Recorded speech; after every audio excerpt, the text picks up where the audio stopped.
Ever feel like you just catch other people's anxiety? You know, like someone near you starts freaking out and suddenly you feel a wave of panic too? Oh, yeah, definitely. Well, get this. You're not alone. Yeah. Even zebrafish experience this fear contagion. Really? Yeah. And today we're diving into two really interesting articles from Science that explore the unexpected role of oxytocin in this Perfect. phenomenon. So we usually think of oxytocin as, the love hormone, but it turns out it might be playing a much bigger role in our emotional lives than we realized. Okay, so I've got zebrafish. Yeah. Not exactly the first creatures that come to mind when you think about complex emotions, right? No. More like something you'd see just swimming around in an aquarium. Exactly. But that's what makes this research so surprising. Yeah. Scientists have discovered that these tiny striped fish are actually capable of experiencing and transmitting fear in ways we didn't expect. So how did they figure that out? Did they give the zebrafish tiny questionnaires? Not quite. Okay. They designed a clever experiment where they exposed zebrafish to a group of their peers. Oh. A demonstrator shoal that was either distressed or calm. All right. The distressed fish were reacting to an alarm substance, something that's released when fish are injured. So like a chemical scream. Exactly. Okay. But here's the kicker. The observer fish, who were simply watching their neighbors, actually started showing the same fear response. Wow. They started freezing, even though they weren't directly exposed to the alarm substance themselves. So it's like they were catching the fear just by seeing it in others? That is. So this means that the anxiety you feel in a crowded space when someone suddenly panics might actually be triggered by the same ancient brain mechanisms at work in a tiny zebrafish. Yeah. That's kind of mind-blowing. It really is, and it gets even more intriguing when we consider the role of oxytocin. Wait, isn't oxytocin supposed to make us feel all warm and fuzzy? Right. Like the cuddle hormone? Yeah. How could it be involved in fear? That's the common perception. But this research is revealing a more complex picture. Okay. The scientists used zebrafish with mutations in genes related to oxytocin, Okay. both the hormone itself and its receptors. And what they found was that the fish lacking functional oxytocin signaling didn't react to the fear of others at all. Oh, wow. It was like they were immune to the contagious fear. So in a way, they were braver than the normal fish Yeah. because they weren't picking up on those fear signals. In a sense, yes.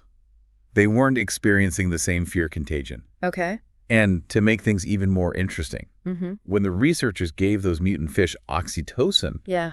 their fear response was rescued. Oh. They started freezing along with their distressed peers. Wow. So oxytocin is actually essential for them to experience that shared fear. It seems so. But how do we know this isn't just the fish mindlessly copying each other's actions? Right. Maybe they just saw their buddies freezing and thought, oh, I better do that too. That's a great question. Yeah. To rule out simple mimicry, the researchers took the experiment a step further. Okay. They showed the zebrafish videos of other fish, some distressed and some calm. So like a zebrafish movie night?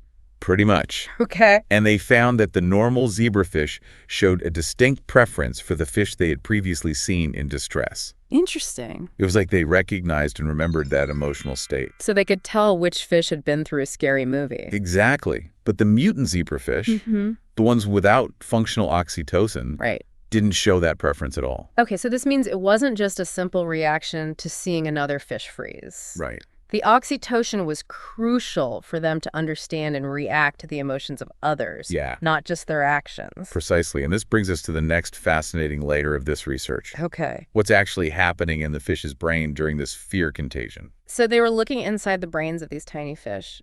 How do they even do that? It's pretty incredible what scientists can do these days.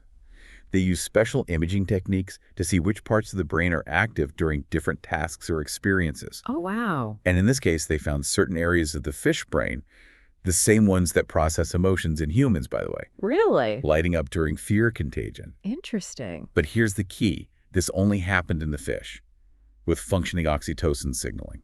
So it's like oxytocin is flipping a switch in their brain, allowing them to process the fear they're seeing in others. That's a great way to put it. And without that switch being flipped, the fear just doesn't seem to register in the same way.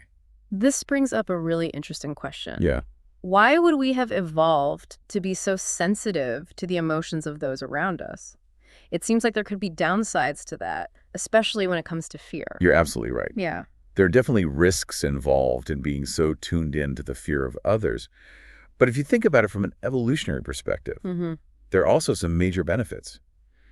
Imagine you're part of a group of early humans, and one of your tribe members spots a predator. Yeah. They start panicking. Yeah. And thanks to this fear contagion mechanism, Right. everyone else instantly goes on high alert, Wow. even if they haven't seen the danger themselves. So it's like an early warning system helping the entire group react quickly to threats. Exactly. And that kind of rapid, coordinated response could be the difference between life and death in a dangerous environment.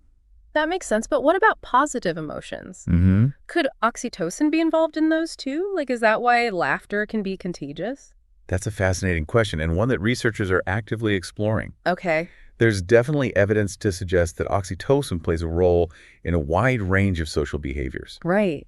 And that includes positive emotions like joy and bonding. Think about those moments when you're in a crowd of people who are all experiencing a shared feeling of joy or excitement, like at a concert or a sporting event. Yeah, you can definitely feel the energy of the crowd in those situations. It's almost electric. Exactly. And that shared experience, that feeling of connection and unity can be incredibly powerful. You can strengthen social bonds and promote cooperation within a group. Sure. And from an evolutionary standpoint, those are both huge advantages. Right. A group that's tightly knit and works well together is more likely to thrive. So it seems like oxytocin might be this double-edged sword capable of spreading both fear and joy, both with potential evolutionary benefits. That's a great way to summarize it. Yeah. And it really highlights the complexity of our emotional lives. Yeah. And the intricate ways in which our brains are wired for social interaction. We keep talking about these zebrafish, but they're obviously much simpler creatures than humans. Does this research really tell us anything about our own emotions? That's a valid point. Zebrafish are indeed simpler. Yeah. But what's so remarkable about this research is that it suggests these fundamental mechanisms for emotional contagion might be incredibly ancient, shared across a vast evolutionary distance. Think about it. The same basic brain structures and chemical pathways involved in fear contagion in a tiny zebrafish are also present in our own brains. So even though we're separated by millions of years of evolution, we might be sharing some of the same basic emotional wiring. It seems that way, and that's what makes this research so exciting. Yeah. It's giving us a glimpse into the deep evolutionary roots of our own emotional lives. Earlier you mentioned that the zebrafish who had seen a distressed fish actually showed a preference for that fish later on. Yes. That seems counterintuitive. Why would they be drawn to a fish that had been freaking out? It's a surprising finding, isn't it? It is. But the researchers have a fascinating theory about this. They believe it could actually be a form of empathy. Really? Or at least a precursor to it. Wow. It's possible that the observer fish, having witnessed the distress of their fellow zebrafish, are motivated to approach and offer comfort or support. Wait, are you saying zebrafish might be capable of comforting each other? Like giving each other a little fin hug? It might sound far-fetched. Yeah. But there's evidence to suggest that many animals engage in behaviors that seem to be aimed at comforting or soothing others in distress. Oh, okay. Think about primates grooming each other after a fight, or dogs licking each other's wounds. Right. It's possible that zebrafish have developed similar ways of providing social support. But couldn't that be risky for the observer fish? Approaching a fish that's in distress could put them in danger too. There are definitely risks involved. Right. But there are also potential benefits. Many social species, including fish, being in close proximity to others, offers protection from predators. Okay. So even if the observer fish is a bit apprehensive, the benefits of sticking close to another fish might outweigh the risks. And maybe the observer fish is hoping to calm the distressed fish down, which would benefit both of them in the long run. Exactly. Yeah. It's a win-win situation. So we've got these tiny fish swimming in a tank, teaching us about the ancient origins of fear, empathy, and maybe even altruism. Yeah. It's amazing to think about all the secrets that might be hidden within the animal kingdom, just waiting to be discovered. Absolutely. And it makes you realize just how interconnected all life on Earth really is. We're all part of this grand evolutionary tapestry. Yeah. And even the smallest creatures can offer profound insights into our own nature. Speaking of profound insights, let's go back to the brain for a moment. You mentioned that oxytocin seems to play a key role in how different parts of the fish brain communicate during fear contagion. Right. Can you elaborate on that? Of course. The researchers found that in fish without functional oxytocin signaling. Okay. The different brain regions involved in processing social and emotional information weren't communicating as effectively. It's like the different parts of the orchestra weren't playing in sync. So oxytocin is like the conductor, making sure all the instruments are playing in harmony. That's a great analogy. Mm. And without that conductor, the music just doesn't come together the same way. Right. The researchers believe that this disruption in brain connectivity might explain why the mutant fish didn't experience fear contagion or show that preference for the distressed fish. Their brains simply weren't processing the social and emotional cues in the same way. So it's not just about having oxytocin present, it's about how it orchestrates the flow of information between different parts of the brain. Precisely. And it underscores the incredible complexity of the brain, even in seemingly simple creatures like zebrafish. Yeah, it really makes you think, like all this from a tiny little zebrafish. It really does. And it raises so many questions. Yeah, like are there other emotions or behaviors where oxytocin is playing a similar role? Yeah. Is this just the tip of the iceberg when it comes to understanding how our brains are wired for social connection? It's certainly possible. And I think this research really highlights the importance of studying a wide range of species. Mhm. We can learn so much about ourselves by looking at the similarities and differences in how other animals experience the world. Like we were saying before about the zebrafish who seemed to prefer the fish who had been distressed earlier, could that actually be a sign of empathy or at least a primitive version of it? It's fascinating to consider that possibility. And it challenges our assumptions about which animals are capable of experiencing complex emotions. And like we talked about earlier, there could be evolutionary advantages to that kind of behavior, right? Like maybe the observer fish is hoping to provide comfort or support, which could ultimately benefit both fish in the long run. Exactly. It's a win-win situation. Yeah.